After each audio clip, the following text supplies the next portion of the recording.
আসসালামু আলাইকুম এভরিওয়ান। চলো বেশি কথা না কইয়া গল্প শুরু করা যাক।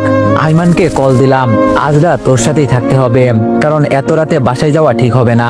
আইমান বলল ওদের বাসায় যাওয়ার জন্য। যেতে যেতে ভাবতে লাগলাম, অবন্তীর জন্য এত কিছু করলাম, অথচ সে এক মুহূর্তে সব ভুলে গেল। তাহলে 2 রাতে যে আমার সাথে ঘুমাইছে ওটা কেন করলো? আমি আব্বু আম্মুকে কি বলবো? ওনারা তো অবন্তীকে না পেলে মারাই যাবে। অবন্তী এত বড় বিশ্বাসঘাতকতা করবে আমি তো কোনোদিন কল্পনাও করিনি। ভাবতে ভাবতে আইমানদের বাসায় চলে গেলাম, কলিং বেল দিলাম। কিছুক্ষণ পর আইমান বেরিয়ে আসলো। আইমান বলল, তামিম আসছিস? আমি বললাম আইমান বলল, আয় ভিতরে আয়। আমি ভিতরে গেলাম, ওর আম্মুকে দেখে সালাম দিলাম। আন্টি বলল, আরে তামিম যে, কতদিন পর আসছো, কেমন আছো বাবা? আমি বললাম, জি আন্টি আমি ভালো আছি, আপনি কেমন আছেন? আন্টি বলল, আছি বাবা, বয়স হয়ে গেলে যা হয় আর কি। তামিম, তোমার আব্বু আম্মু কেমন আছে? আমি বললাম, জি আন্টি সবাই ভালো। আর কিছু কথা বলে আইমানের রুমে চলে গেলাম। রুমে গিয়ে ফ্রেশ হয়ে মাত্র বসলাম, আন্টি এসে ডেকে নিয়ে গেল খাওয়ার জন্য। খাওয়া দাওয়া শেষ করে আবার আইমানের রুমে গেলাম।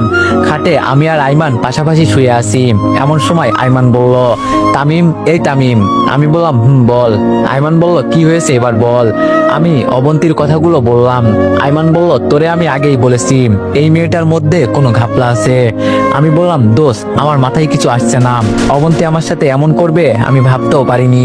আইমান বলল, দেখ তামিম, তোরে আমি আগেও বলেছি, এখনো বলছি, ওই মেয়েটার সাথে তোর হবে না, তুই ওরে ডিভোর্স দিয়ে দে। আমি বললাম, ধুর, তোর কাছে এই কথা ছাড়া অন্য কোনো কথা নেই? সারাদিন শুধু ডিভোর্স আর ডিভোর্স। ওরে ডিভোর্স দিলে আব্বু আম্মুকে কি বলে বুঝাবো, আমি নিজে কিভাবে থাকবো? আইমান বলল, দেখ তামিম, আবেগ দিয়ে তোর জীবন চলে না, আবেগ আর বাস্তবতা এক না। আমি বললাম, আবেগ দিয়ে জীবন চলবে যদি চালাতে পারিস। আইমান বলল, কিন্তু ও তো তোকে এখনো মেনেই নিচ্ছে না, ফ্লোরে ঘুমাতে হয় তোকে। আমি বললাম, দেখ ফ্লোরে ঘুমালে সমস্যা নেই, আমি চাই অবন্তী আমার সাথে থাকুক, আব্বু আম্মুর মেয়ে হয়ে থাকুক। আইমান বলল, কিন্তু তামিম, অবন্তী তো তোরে ভালোই বাসে না। আমি বললাম, না বাসুক, আমি তো অবন্তীকে ভালোবাসি, অবন্তী কেন আমাকে ভালোবাসে না সেটাও আমি জানি না। আইমান বলল, কেন?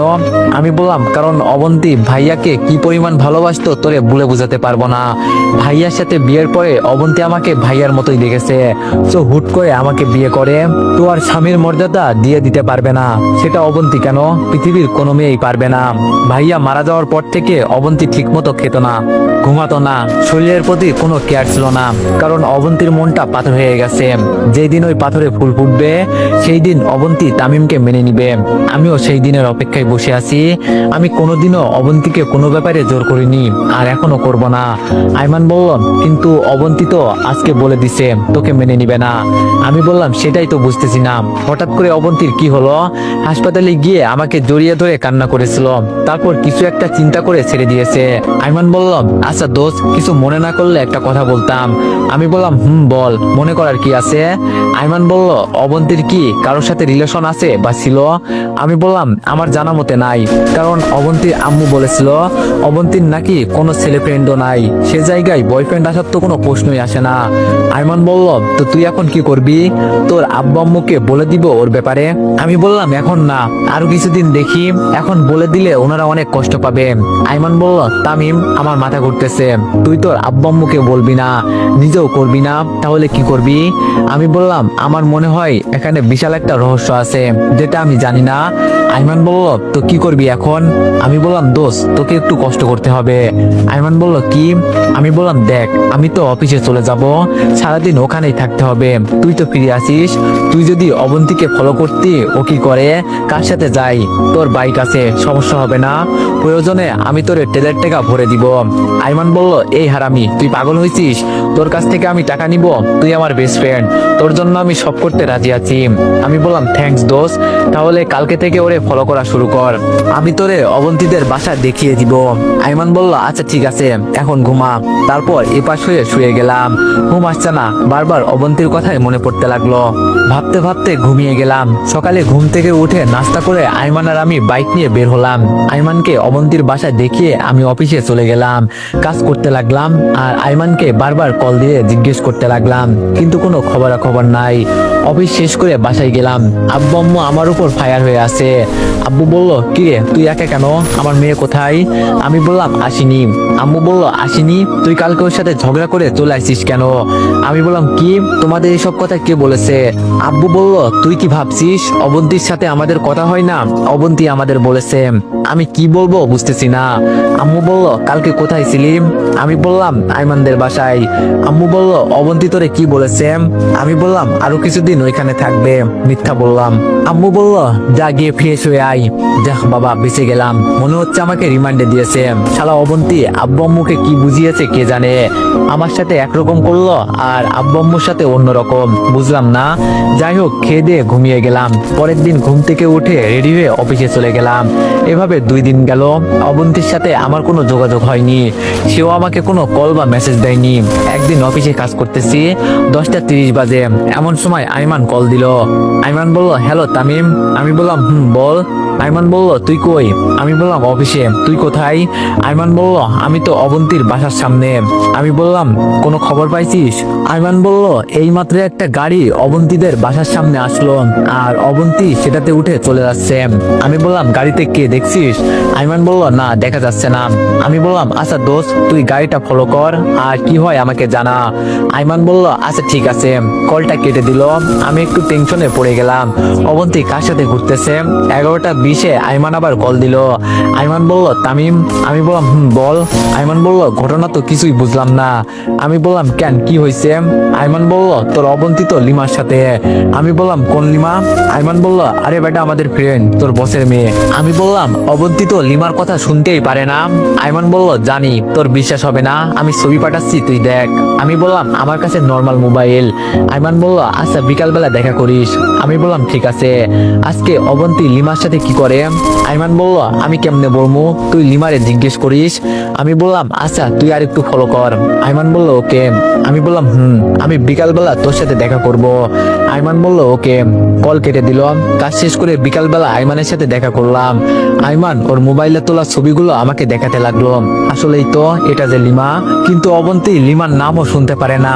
আমাকে কয়েকবার হুমকি দিয়েছে যাতে লিমার সাথে দেখা না করি, কিন্তু এখন দেখছি সে নিজেই লিমার সাথে হাত ধরাধরি করে হাঁটছে।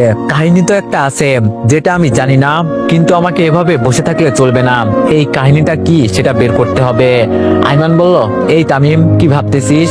আমি বললাম, দুইজন একসাথে কি করে সেটা। আইমান বলল, লিমাকে জিজ্ঞেস কর, তাহলে কাহিনী বুঝে যাবি। আমি বললাম, কিন্তু লিমা কি আমাকে বলবে? আইমান বলল, বলবে না কেন, অবশ্যই বলবে। আমি বললাম, না রে, লিমার পেট থেকে সহজে কথা বের হয় না। আইমান বলল, ওরে ইমোশনাল করে বের করতে হবে। আমি বললাম, কিন্তু কিভাবে? আইমান বলল, কিছু একটা চিন্তা কর। আমি বললাম, দেখছি। আচ্ছা এখন কল দিব। আইমান বলল, তুই কি পাগল হয়েছিস? এখন দিলে ভুলেও বলবে না। তোর সাথে যখন দেখা হবে তখন সিস্টেমে জিজ্ঞেস করে নিবি। আমি বললাম, আচ্ছা ঠিক আছে। আরো কিছুক্ষণ আড্ডা দিয়ে বাসায় চলে গেলাম। খাওয়া দাওয়া করে বসে বসে ভাবতে লাগলাম, আসলে অবন্তী কি করতে চাচ্ছে। 2 দিন পর আমি অফিসে কাজ করতেছি। এমন সময় লিমা আমার দেখতে আসলো। লিমা বলল, কি রে তামিম, কি খবর? আমি বললাম, ভালো না রে। লিমা বলল, কেন, বউয়ের জন্য খারাপ লাগছে বুঝি? এই তো ফকিন্নি মুখ দিয়ে আসল কথা বের করেছে, বাকি কথাগুলো বের করে নেই। আমি বললাম, না রে দোস্ত, বউয়ের জন্য না। লিমা বলল, তাহলে? আমি বললাম, আমি আর বেশি দিন বাঁচবো না রে। লিমা বলল, তুই এগুলো কি বলিস, পাগল হলি নাকি? আমি বললাম, সত্যিই বলছি, ডাক্তার বলেছে আর বেশি দিন নাই। লিমা বলল, এই তোর শরীর ঠিক আছে তো? আমি একেবারে নরম গলায় বললাম, দোস্ত আমি তো চলে যাব, যাওয়ার আগে একটা রিকোয়েস্ট রাখবি প্লিজ। লিমা বলল, তুই কি বলতেছিস এগুলো? আমার মাথা ঘুরতেছে, তোকে তো দেখে ভালোই মনে হচ্ছে। আমি বললাম, না রে, বল আমার রিকোয়েস্টটা রাখবি। লিমা বলল, কি রিকোয়েস্ট বল। এই তো লাইনে আইছে। আমি বললাম, অবন্তীর সাথে কি চলতেছে বলবি, মরার আগে জানতে চাই। লিমা চুপ করে আছে। আমি বললাম, কি হলো বল। লিমা বলল, তুই কিভাবে জানিস? আমি বললাম তোকে আর অবন্তীকে আমি একসাথে দেখেছি, প্লিজ বল। লিমা বলল তোর সাথে যখন আমি মাহির বিয়েতে হেসে হেসে কথা বলছিলাম তখন অবন্তী এসে আমার হাত ধরে কান্না করতে লাগলো আর বলল যাতে তোর সাথে যেন না মিশি। আমি বললাম তো তুই কি বললি? লিমা বলল আমি বলেছি তুই আর আমি জাস্ট ফ্রেন্ড, আর কোনো সম্পর্ক নেই। অবন্তীকে রাগানোর জন্যই আমরা বিয়েতে এমন করেছি। এরপর থেকে আমার আর অবন্তীর মাঝে ভালো একটা ফ্রেন্ডশিপ হয়ে যায়। আমরা এখন একে অন্যকে তুই করে ডাকি। আমি বললাম তো আমাকে বলিসনি কেন? লিমা বলল অবন্তী বলতে নিষেধ করেছে, তোকে নাকি শাস্তি দিবে। আমি বললাম কি শাস্তি? লিমা বলল তুই যাতে অন্য মেয়ের সাথে আর জীবনেও কথা না বলিস। আমি বললাম আমি যে এখানে চাকরি পেয়েছি সেটাও কি বলে দিয়েছিস? লিমা বলল তুই জয়েন করতে আসার আগেই ওরে বলে দিয়েছি, সে তোর আব্বু আম্মুকে জানিয়ে দিয়েছে। আমি বললাম তার মানে আমি বলার আগেই আব্বু আম্মু আর অবন্তী জেনে গেছে? লিমা বলল আমি বললাম আচ্ছা এখন আমাদের মধ্যে একটু ঝামেলা চলতেছে, তুই সেটা জানিস? লিমা বলল জানবো না কেন, আমার বুদ্ধি দিয়েই তো অবন্তী এগুলো করতেছে। আমি বললাম তার মানে এসবের মধ্যে তুইও আছিস? লিমা বলল রে দোস্ত, আমি অনেকবার না করেছি কিন্তু অবন্তী আমাকে কিছুতেই ছাড়িনি, তাই করতে বাধ্য হলাম। কিন্তু আসল কথা কি জানিস? আমি বললাম কি? লিমা বলল অবন্তী তোকে অনেক ভালোবাসে। আমি বললাম কচু বাসে, ও জীবনেও আমাকে মেনে নিবে না। লিমা বলল নিবে দেখিস। আচ্ছা এবার বল তোর কি হয়েছে? আমি বললাম আমার আবার কি হবে? লিমা বলল তুই না একটু আগে বললি তুই আর বেশি দিন নেই। আমি বললাম আরে ফকিন্নি, এটা মিথ্যা ছিল, তোর পেট থেকে আসল কথা বের করার জন্যই এমন করেছি। লিমা বলল কি তুই এটা করতে পারলি? আমি বললাম তুই যদি পারিস আমি কেন পারবো না? লিমা বলল দাঁড়া আমি অবন্তীকে সব বলে দিব। আমি বললাম বলে দে, তাতে তুই বাস খাবি, আমার কি? লিমা বলল ধুর আমি তোদের কারোর সাথেই নেই। আমি বললাম মনু, মানকে চিপায় আটকাইছো, বের হওয়ার সুযোগ নেই, বেশি চালাকি করলে এই অবস্থাই হবে। লিমা বলল আমি আর এইসবের মধ্যে নেই। আমি বললাম তুই আগে ছিলি এখনো আসোস এন্ড আগামীতেও থাকবি। শোন। লিমা বলল আবার কি? আমি আর তোকে কোনো ইনফরমেশন দিব না, তুই এত হারামি আগে জানতাম না। আমি বললাম আরে আগে কথা তো শোন। লিমা বলল বল। আমি বললাম আমি যে সবকিছু জেনে গেছি অবন্তী যাতে না জানে। লিমা বলল আমি ওরে বলে দিব। আমি বললাম ওকে বলিস, আমি অবন্তীকে বলবো লিমা নিজে এসে আমাকে সত্যি কথা বলে দিছে, তখন অবন্তীর পক্ষ থেকে খুব সুন্দর আর সাজানো একটা বাস খাবি, সো অবন্তীকে কিছু বলবি না। লিমা বলল আচ্ছা। লিমা চলে গেল, আমি চেয়ারে হেলান দিয়ে বসলাম, এবার একটু শান্তি আসলো। শালার অবন্তী জীবনটা শেষ করে দিল, কোথায় এসে আমার সাথে রোমান্স করবে সেটা না করে উল্টো আমাকে বাঁশ দেওয়ার জন্য উঠে পড়ে লেগেছে। বালিকা তুমি চলো ডালে ডালে আর আমি চলি পাতায় পাতায়, তামিম কি জিনিস এবার ভালো করে টের পাবা। আইমান হারামিকে কল দিয়ে আসার জন্য বললাম, দেখা করব, সন্ধ্যার সময় আসলো। আইমানকে সবকিছু বললাম, আইমান তো পুরো টাসকি খেয়ে বসে আছে। আইমান বলল আরে কি বলিস? আমি বললাম সত্যি। আইমান বলল অবন্তীর দিকে তাকালে তো মনে হয় নিষ্পাপ একটা মেয়ে, কিছুই জানে না, ভাজা মাছ উল্টে খেতে জানে না, কিন্তু ওর ভিতরে এত প্যাঁচ। আমি বললাম দাঁড়া আমি ওর প্যাঁচ বের করছি। আইমান বলল একটা জিনিস আমার মাথায় আসছে না। আমি বললাম কি? আইমান বলল অবন্তী তোরে হঠাৎ শাস্তি দিতে যাবে কেন? আমি বললাম আমি জানি না, সেখানেও হয়তো কোনো রহস্য আছে। আইমান বলল দেখ এবার কি হয়। আমি বললাম দোস্ত আমি যাই, কালকে দেখা করব। আইমান বলল কোথায় যাবি?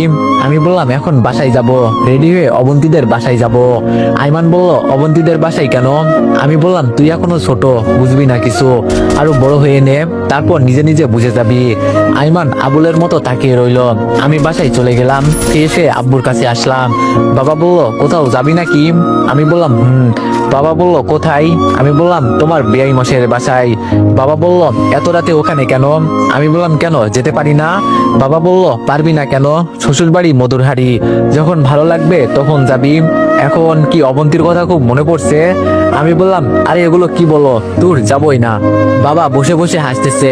আমি রান্না করে গেলাম, আম্মুকে বলে বেরিয়ে গেলাম। 30 মিনিট পর অবন্তীদের বাসায় গেলাম, কলিং বেল চাপ দিলাম, কিছুক্ষণ পর দরজা খুলে দেয়। তাকিয়ে দেখি অবন্তীর আম্মু।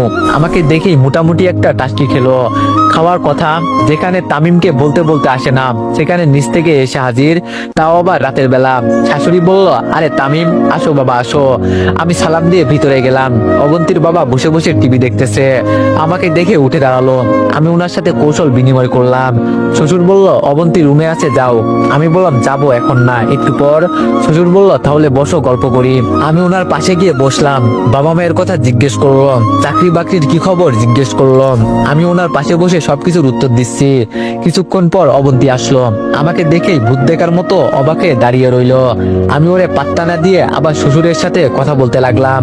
একসাথে খেয়ে আমি অবন্তীর রুমে চলে গেলাম। একটু পর অবন্তী আসলো। অবন্তী বলল, কি ব্যাপার, তুমি এখানে আসছো কেন? আমি বললাম, সেটা আপনাকে কেন বলবো? অবন্তী বলল, আজব তো, আমার রুমে এসে শুয়ে আসো, অথচ আমাকেই বলবে না। আমি বললাম, আমি আমার বইয়ের রুমে আসছি, আপনার সমস্যা কোথায়? অবন্তী বলল, তামিম, এসবের মানে কি? আমি বললাম, মানে খুব সোজা, আমি আমার বউয়ের কাছে আসছি আর বউয়ের সাথেই থাকবো। অবন্তী বলল, দেখো তামিম, ভালো হবে না কিন্তু, আমি কিন্তু চিৎকার করব। আমি বললাম, তো করেন, দেখি কে আসে। অবন্তী একটু ভয় পেয়ে গেল। তারপর আমার একটু সামনে আসলো। অবন্তী বলল, তামিম, তুমি সত্যি করে বলো তো কেন আসছো?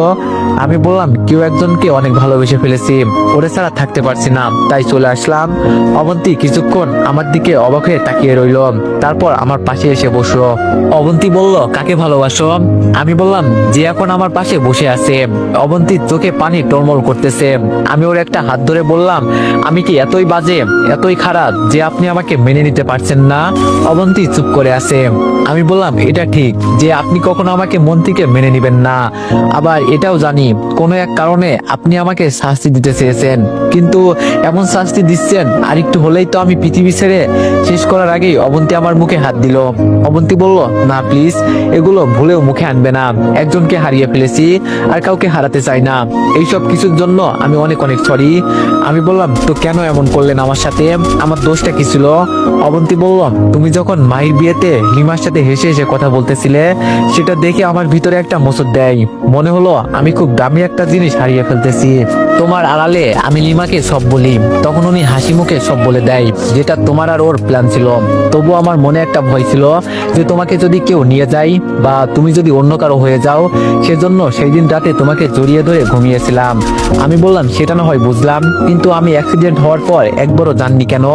অবন্তী বলল, গিয়েছি, সেটা তুমি দেখার আড়ালে, তুমি যখন ঘুমিয়ে থাকতে তখন যেতাম, আব্বু আম্মুর সাথে কথা বলে তোমার মাথায় হাত বুলিয়ে দিয়ে আবার চলে আসতাম। আমি বললাম, কিন্তু এত নাটক করার মানে কি? অবন্তী বলল, তামিম, তুমি যখন চাকরিটা পাইছো তখন আমি কি পরিমাণ খুশি হয়েছি তা বলে বোঝাতে পারবো না, কিন্তু দুঃখের বিষয় তুমি তোমার চাকরির ব্যাপারে কিছুই বলনি, উল্টো লিমাই আমাকে বলেছে। আমি বললাম, তখন বলিনি ঠিক আছে, কিন্তু বাসায় এসে তো বলতাম। আমি ভাবছিলাম মিষ্টি কিনে নিয়ে গিয়ে আব্বু আম্মু আর আপনাকে একসাথে খুশির খবরটা দিব। অবন্তী বলল, সেটা না হয় ঠিক আছে, কিন্তু একবার কল করে বললে কি এমন ক্ষতি হয়ে যেত? আমি বললাম, ক্ষতি হতো না, ইচ্ছা ছিল বাসায় গিয়ে বলবো। আচ্ছা, সেই দিন রাতে আমাকে এত অপমান কেন করলে তাহলে? অবন্তী বলল, তামিম, আমি জানি তুমি অনেক ভালো, তোমাকে হার্ট করার মতো কোনো কথা আমার কাছে ছিল না, তাই সেদিন আবল তবল কি বলেছি নিজেও জানি না। আমি বললাম, তো কেন বললেন? অবন্তী বলল, তোমার ভাইয়া যখন ছিল তখন আমাদের মাঝে খুব ভালো একটা সম্পর্ক ছিল, কিন্তু তুমি প্রতিদিন কাজ থেকে এসে ফ্লোরে ঘুমিয়ে যেতে। আমি বললাম, আপনি তো বলেছেন আপনি আমাকে মেনে নিতে পারবেন না, সেজন্যই তো ফ্লোরে থাকতাম। অবন্তী বলল, তামিম, জানো, তোমার ভাইয়াকে এত ভালোবেসেছিলাম যে তোমার ভাইয়ার জায়গায় অন্য কাউকে কোনোদিন কল্পনাও করতে পারি না, তাই তোমাকে কথাগুলো বললাম, কিন্তু সত্যি কথা হচ্ছে এইভাবে তো লাইফ যায় না। আমি বললাম, তো আমাকে বলতেন। অবন্তী বলল, সব কথা মুখে বলতে নেই, কিছু কথা বুঝে নিতে হয়, তুমি যদি ফ্লোরে না থেকে খাটে থাকতে আমি কি কিছু করতে পারতাম? আমি বললাম, সেটা না হয় পারতেন না, কিন্তু পরে বলতেন সব পুরুষই সমান, শুধু মেয়েদের সাথে থাকতে চাই। অবন্তী বলল, মোটেও না। আমি বললাম, তো এত কিছু করার কারণটা কি? অবন্তী বলল, দেখলাম। আমি বললাম, কি দেখলেন? অবন্তী বলল, আমার বরটা আমাকে ভালোবাসে কিনা। আমি বললাম, তাই নাকি? অবন্তী বলল, আমি বললাম, তো কি রেজাল্ট পেলেন? অবন্তী বলল, সেটা জানি না, তবে এটা মনে হচ্ছে পৃথিবীর ভাগ্যবতী নারীদের মধ্যে আমি একজন, যে তোমার ভাইয়ার মতো ছেলেকে পেয়েছি, নিজের বাবা মায়ের চাইতেও 3 গুণ ভালো শ্বশুর শাশুড়ি পেয়েছি, আর সেরা ভাগ্যবতী এই জন্য সবশেষে তোমাকে পেয়েছি। আমি কি বলবো বুঝতে পারছি না। অবন্তী বলল, খুব ভালোবাসি তোমায়, বলে বোঝাতে পারবো না। আমি বললাম, কিন্তু আপনি যে বললেন অন্য কোনো মেয়েকে বিয়ে করতে, আমি তো আইমানকে বলে দিছি অন্য মেয়েকে খুঁজতে। অবন্তী বলল, ওই কি বললে তুমি, খুন করে ফেলবো। আমি বললাম, কেন, আপনি তো বললেন। অবন্তী বলল, আমি বললেই কি করতে হবে? আমি বললাম, আপনার আবদার নারীকে পারি। অবন্তী বলল, খুব ভালোবাসি তোমায়, পারবো না তোমাকে ছাড়া থাকতে, পারবো পারবো না তোমাকে অন্য কারো হতে দিতে। আমি চুপ করে রইলাম। আমি বললাম ভাবতেছি আপনাকে এখন কি বলে ডাকবো, ভাবি নাকি অবন্তী? অবন্তী বলল মার খাবা কিন্তু। ভাবি কেন ডাকবে? আচ্ছা মাঝখানে ভাবি ডাকিও। ভাবি ডাক শোনার মাঝেও অন্যরকম একটা আনন্দ আছে। আমি বললাম ও তাই নাকি? অবন্তী বলল বাট একটা শর্ত আছে। আমি বললাম কি সেটা? অবন্তী বলল আজ থেকে আপনি নয় তুমি করে বলতে হবে। আমি বললাম কিছুক্ষণ চুপ করে রইলাম। অবন্তী বলল এই তামিম চুপ করে আছো কেন? আমি বললাম ভাবতেছি। অবন্তী বলল কি ভাবছো? আমি বললাম আব্বু আম্মুর ইচ্ছাটা কিভাবে পূরণ করব, আজ থেকে কার্যক্রম শুরু করব কিনা সেটা ভাবছি। অবন্তী বলল কোন ইচ্ছা? আমি বললাম ওই যে নাতি নাতনির ইচ্ছাটা। অবন্তী লজ্জায় লাল হয়ে গেল। তারপর বলল এই একদম ফাজলামো করবে না। আমি বললাম ফাজলামো করি তাই না? এই কথা বলেই অবন্তীর হাতটা ধরে এক টান দিলাম। অবন্তী নিজেকে কন্ট্রোল করতে না পেরে আমার বুকের উপর এসে পড়লো। অবন্তী বলল এই তামিম শোনো শোনো। আমি বললাম বলো। অবন্তী বলল তোমার না অনেক ইচ্ছা ধুমধাম করে বিয়ে করা? আমি বললাম ছিল, বাট এখন বলে লাভ কি? অবন্তী বলল বলে লাভ আছে, আমাদের বিয়েটা আবারও হবে, এন্ড সেটা তোমার ইচ্ছা মতোই। আমি বললাম অনেক টাকা লাগবে, কিন্তু পাবো কোথায়? অবন্তী বলল সেটা তুমি জানো, বাট যদি বিয়ের অনুষ্ঠান না হয় তাহলে কিন্তু আমি তোমাদের বাসায় যাব না, আর আমাকে টাচও করতে দিব না। আমি বললাম এটা কেমন কথা? অবন্তী বলল যেটা বলেছি সেটাই হবে। আমি বললাম আরে ধুর, এই মুহূর্তে টাকা কই পাবো, আর আব্বু আম্মুকে কি বলবো? অবন্তী বলল আচ্ছা আব্বু আম্মুকে বোঝানোর দায়িত্ব আমার। আমি বললাম আচ্ছা দেখি কি করা যায়। অবন্তী বলল দেখো আর এখন নিচে থাকবা। আমি বললাম মানে সবকিছু তো ঠিকঠাক, আবার নিচে কেন? অবন্তী বলল কোনো কিছুই ঠিক নেই, বলছি না অনুষ্ঠান ছাড়া তোমার মনের আশা পূরণ হওয়া ছাড়া খাটে উঠতে দিব না। আমি বললাম এটা কোনো কথা? নিচে থেকে থেকে আমার সমস্যা হয়ে গেছে, প্লিজ আজকে অন্তত উপরে থাকতে দাও। অবন্তী বলল ওকে, বাট একটা শর্ত আছে। আমি বললাম কি শর্ত? অবন্তী বলল আমাকে টাচ করতে পারবা না, দুজনের মাঝখানে কোলবালিশ থাকবে। আমি বললাম আচ্ছা বাবা ঠিক আছে, তারপরে উপরে থাকি। অবন্তী বলল ওকে, ওই পাশে গিয়ে শুয়ে পড়ো। আমি বললাম আপনি ঘুমাবেন না? অবন্তী বলল বলছি না তুমি করে বলতে। আমি বললাম ও সরি। অবন্তী বলল তুমি ঘুমাও, আমি পরে ঘুমাবো। কি আর করার, মাঝখানে একটা কোলবালিশ দিয়ে ঘুমিয়ে গেলাম। আমি আবার সবসময় কোলবালিশ জড়িয়ে ধরে ঘুমাই।